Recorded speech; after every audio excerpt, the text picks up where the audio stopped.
मुझे मैसेज कीजिए आंसर्स लिखकर।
सभी लोग आंसर मैच कीजिए।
सभी का आंसर करेक्ट है तो यस लिख के मुझे मैसेज करो।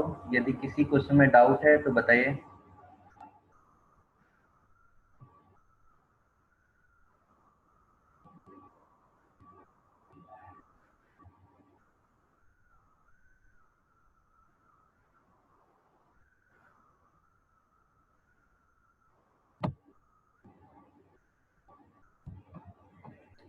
हाँ यज्ञेश, यहाँ पर ये जो -3 दिया हुआ है ए में, ये नहीं आना चाहिए। पर ये बुक में आंसर में दिया है, बट ये नहीं आएगा क्योंकि बिल्कुल सही बोल रहे हो कि एक्स है, ये -3 से बड़ा है। या यदि इक्वल का साइन लगा होता तो हम इंक्लूड करें। तो हमारा जो आंसर स्टार्ट होगा वो -2 से स्टार्ट होगा और कहाँ तक, 6 तक जाएगा।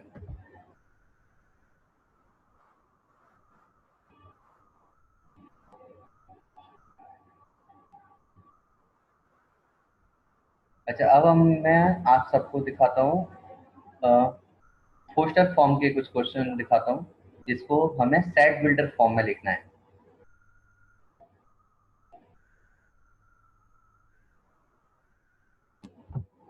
हाँ, ये फोस्टर फॉर्म है, 5 क्वेश्चंस।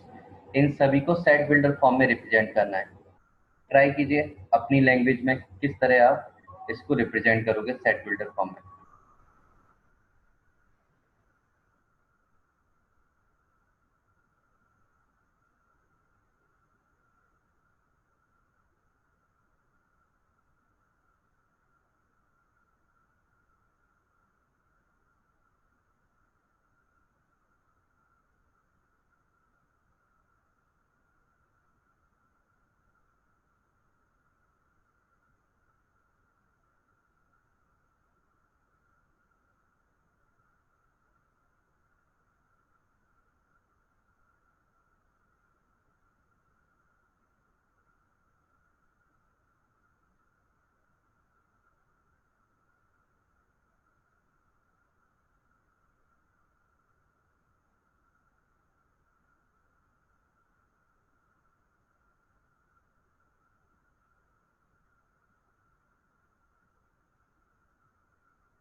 सभी ने आंसर लिख लिए?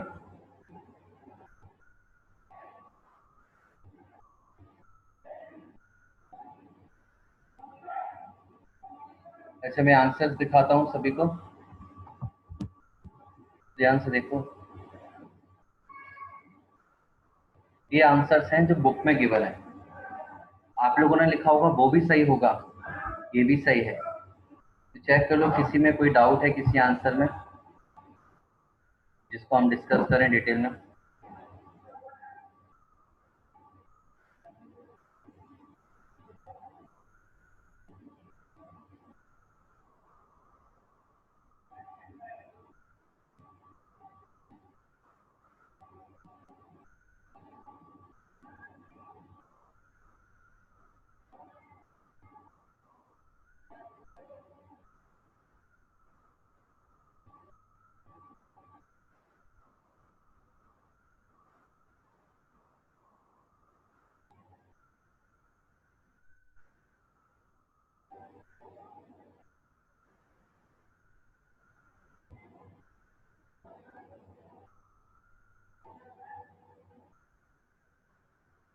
सभी को समझ में आया तो मुझे मैसेज करो अंडरस्टूड लिखकर।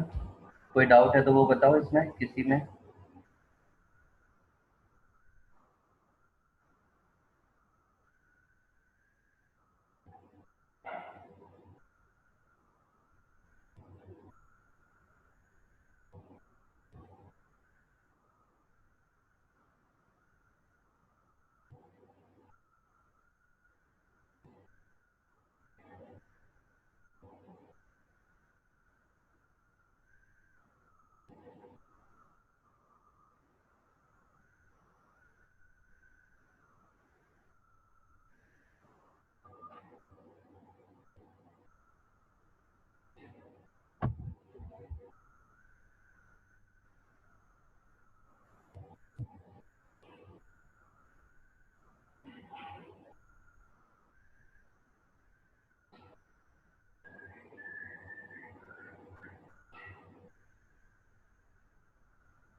ओके, तो फिर हम आगे हम इसमें बात करते हैं।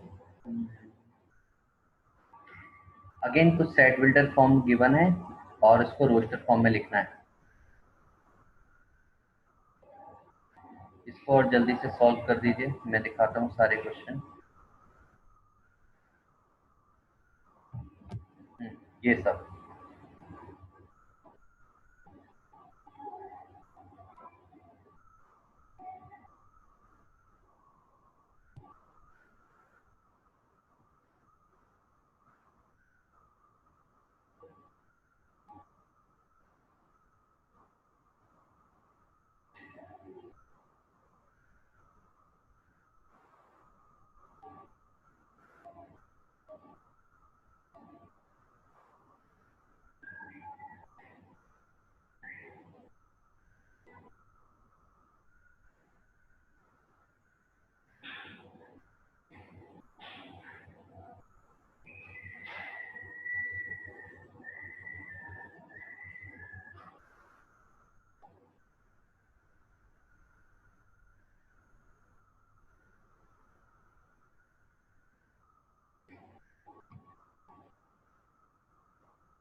सभी का कंप्लीट हो गया? ये क्वेश्चन?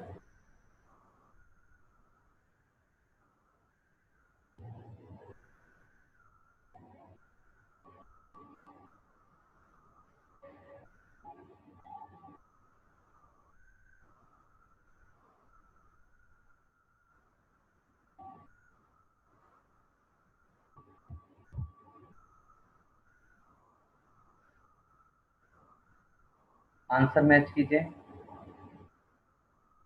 और मैच होने के बाद यस लिखकर कमेंट कीजिए।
अच्छा, इस मैच द फॉलोइंग की आंसर बताइए।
तो क्या आंसर आएगा? तो वन का आंसर होना चाहिए सी, क्योंकि यहाँ बोला है x is natural number and divisor of six. Six के फैक्टर्स कौन कौन है, किस किस से डिवाइड कर सकते हैं? वन टू थ्री सिक्स से। जो सेकंड है, सेकंड का क्या होना चाहिए? ए हो जाएगा। एक्स, ए में बोला है x is a prime number and divisor of six. तो वन टू थ्री और सिक्स में प्राइम नंबर कौन है? टू एंड थ्री, इसलिए ये आंसर हो जाएगा। मैथमेटिक्स का तो हमें दिख रहा है सिंपल, क्या होगा थर्ड का? डी हो जाएगा। और फोर्थ का, फोर्थ में दिया X is a natural number and divisor of, sorry B में क्या दिया है? एक्स इज अ और नेचुरल नंबर लेस देन 10, तो इसलिए फोर्थ का क्या हो जाएगा? बी। इस तरह से मैच हो जाएंगे। आई होप सभी के मैच हो गए होंगे।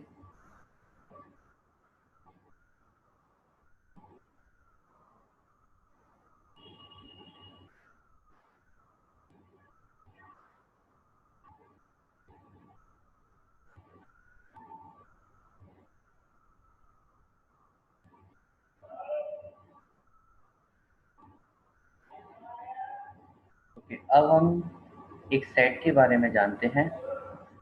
कोशिश करते हैं जानना। उसका नाम है एम्प्टी सेट।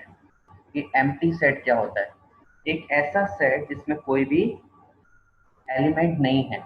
इसको हम रिप्रेजेंट, इसको रिप्रेजेंट करने का तरीका है, एक तो इस तरह कर्ली ब्रैकेट बना दो, like A is equal to this. दो कर्ली ब्रैकेट बना दो, बीच में कुछ भी नहीं होना चाहिए, नथिंग।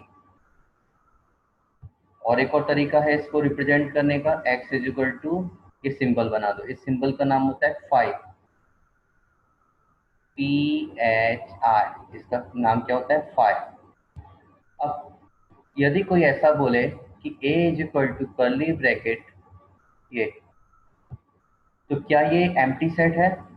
तो ये बिल्कुल भी एम्प्टी सेट नहीं है, क्योंकि इस ये और ये क्या रिप्रेजेंट कर रहे हैं, एक सेट को, और इसके अंदर एक ऐसा एक सेट है, वन सेट एग्जिस्ट कर रहा है जो कि एम्प्टी सेट है। तो हम क्या बोल सकते हैं, एक सेट के अंदर दूसरा सेट है, तो जो बाहर वाला सेट है वो खाली नहीं है, उस बाहर वाले सेट को हम क्या बोल रहे हैं, ए। इसको इस तरह भी रिप्रेजेंट किया जाता है, ये कर्ली ब्रैकेट बड़ा वाला और उसके अंदर जो सेट है उसको ऐसा भी रिप्रेजेंट कर सकते हैं। तो ये जो रेड वाला है इसके अंदर ये ब्लू वाला सेट एग्जिस्ट कर रहा है, इसलिए A is not an empty set. तो एम्प्टी सेट क्या होता है, एक ऐसा सेट जिसके अंदर कुछ भी ना हो। इसका हम एक एग्जांपल देखते हैं।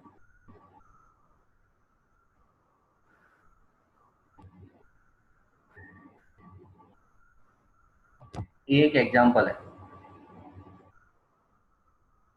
कि बी बी एक ऐसा सेट है कि उसमें बोला है x is a student presently studying in both class 10th and 11th। एक ऐसा स्टूडेंट जो 10th में भी पढ़ाई कर रहा है और 11th में भी कर रहा है। ऐसा पॉसिबल है क्या? बिल्कुल पॉसिबल नहीं है। तो हम यहाँ बोल देंगे कि बी इज इक्वल टू 5। ऐसा कोई भी स्टूडेंट पॉसिबल नहीं है, इसलिए क्या हो जाएगा, एम्प्टी सेट। एम्प्टी सेट सभी को क्लियर हो गया?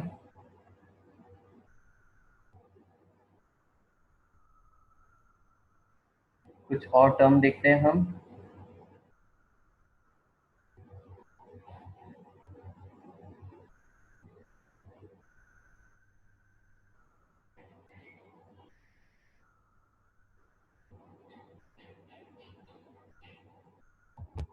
Like finite and infinite set.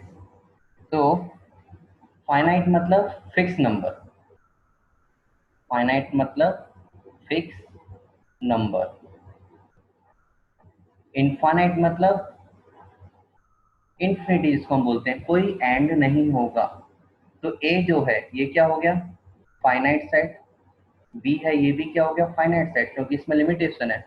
और जो सी है इसमें क्या बोला, man living presently in different parts of the world. तो यहाँ क्या बोलेंगे हम, इसको भी हम एक फाइनाइट सेट की तरह बोल सकते हैं क्या?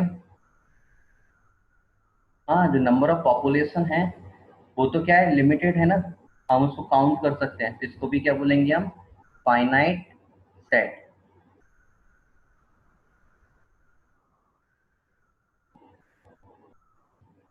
इनफाइनाइट सेट का एग्जांपल मैं दिखाता हूँ।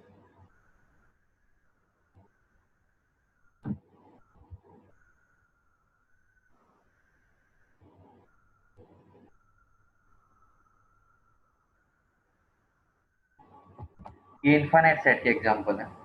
जैसे हमें दे दिया a set of natural numbers, इसको इस तरह रिप्रेजेंट किया जाएगा, फिर आगे हम डॉट डॉट डॉट डॉट लगा देते हैं, क्योंकि सारे नेचुरल नंबर लिखना तो पॉसिबल नहीं है। या फिर इस तरह से बोल देंगे set of odd natural numbers, ये भी इनफाइनाइट होते हैं। और या फिर सेट ऑफ ऑल इंटीजर्स, ये भी इनफाइनाइट होते हैं। तो ये सभी किसके एग्जाम्पल्स हो गए, इनफाइनाइट सेट। तो फाइनाइट सेट जिसमें एलिमेंट्स क्या होंगे जिनको हम काउंट कर सकते हैं, और इनफाइनाइट सेट जिसके एलिमेंट्स को हम काउंट नहीं कर सकते हैं। तो ये छोटी छोटी चीजें हैं, सिंपल सिंपल चीजें, फिर भी हमें मालूम होनी चाहिए।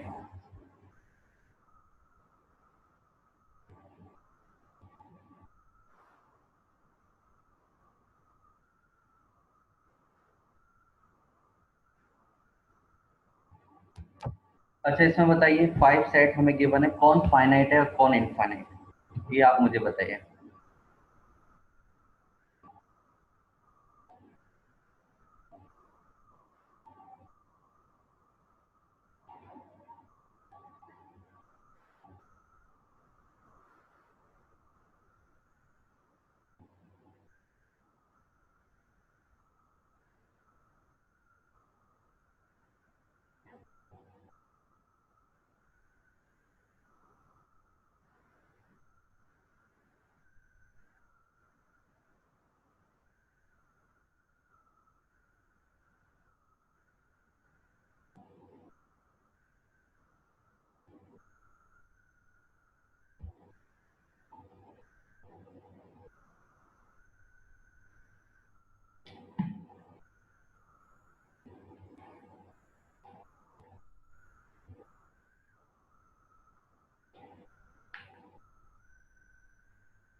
सभी ने आंसर लिख लिया, कौन फाइनाइट है कौन इनफाइनाइट?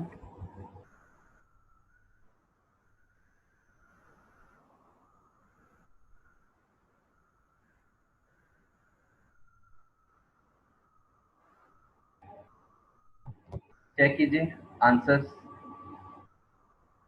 फर्स्ट हमारा फाइनाइट होगा, सेकंड भी फाइनाइट होगा एंड थर्ड भी फाइनाइट होगा। फोर्थ एंड फिफ्थ ये क्या हो जाएंगे? इनफाइनाइट।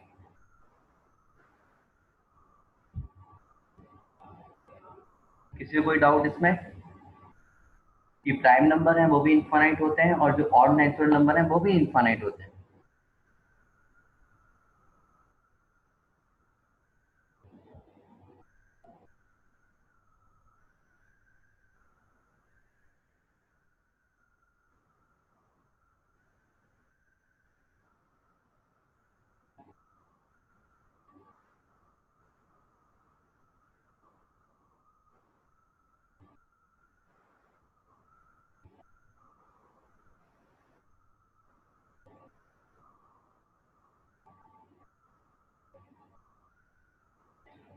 ओके, तो हम एक और सेट के बारे में देखते हैं, उसका नाम है equal sets.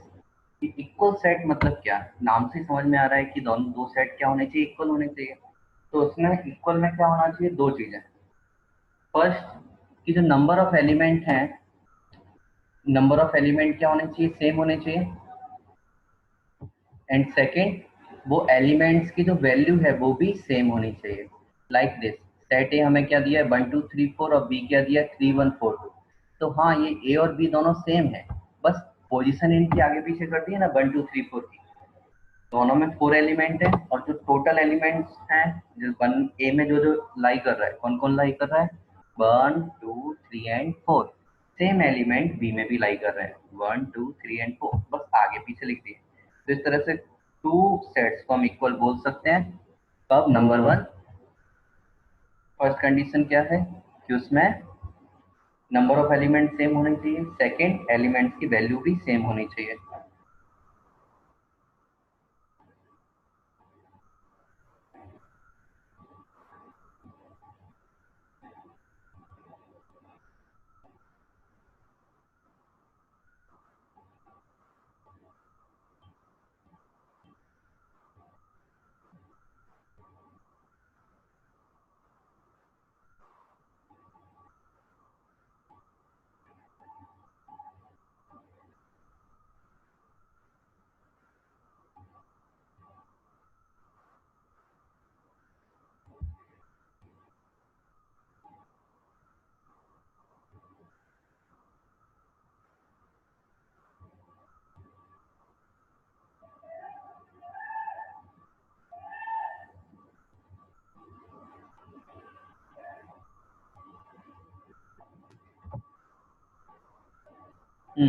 A B C D E, यहाँ 5 सेट्स गिवन है, तो बताओ कौन कौन से सेट्स इक्वल हैं? पेयर ऑफ इक्वल सेट्स बताने।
चेक कीजिए आंसर।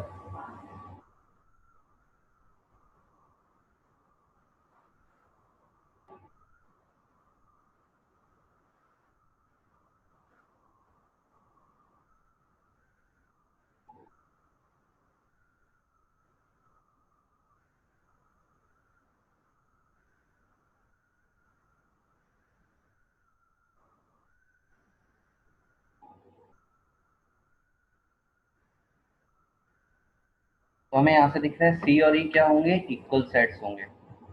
क्या आपको भी यही लग रहा है या फिर कोई डाउट है सी और ई के इक्वल सेट्स होने में?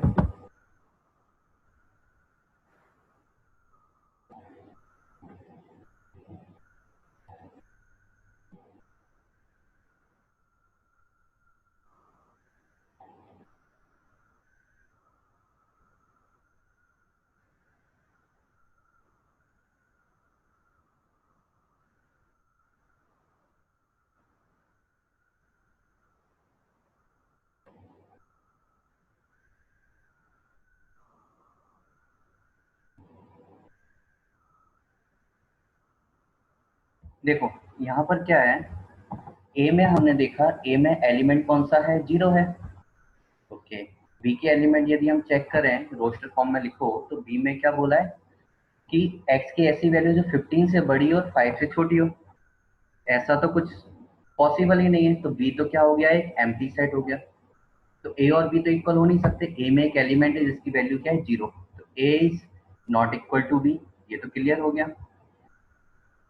थर्ड सी बोला है, तो सी में जो एलिमेंट आएगा, ये एलिमेंट ओनली वन एलिमेंट है और उसका वैल्यू कितना है, 5।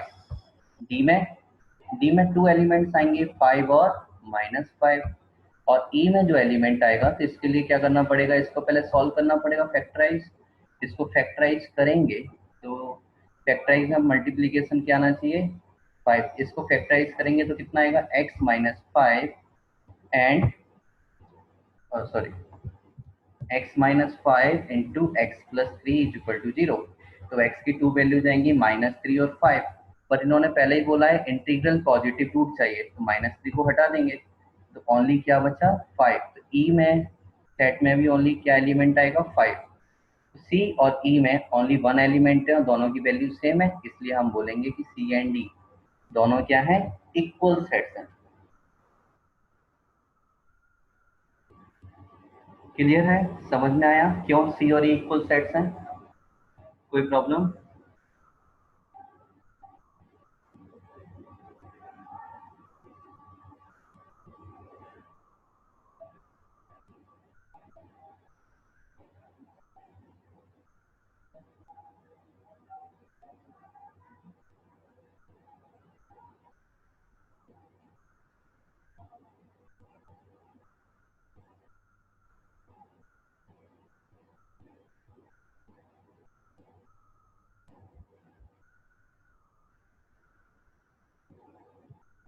मतलब सबको समझ में आया ना, कोई प्रॉब्लम तो नहीं है?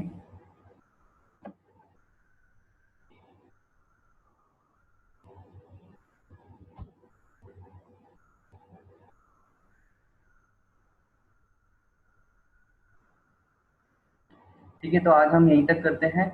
और यहाँ पर हमारा ये फर्स्ट एक्सरसाइज कंप्लीट हो गई और सेकंड एक्सरसाइज भी हम सॉल्व कर सकते हैं। इसको हम नेक्स्ट क्लास में सॉल्व करेंगे। हम इसको थोड़ा धीरे धीरे करेंगे क्योंकि ये कभी कभी थोड़ा डाउट में आ जाता है ये चैप्टर। ओके।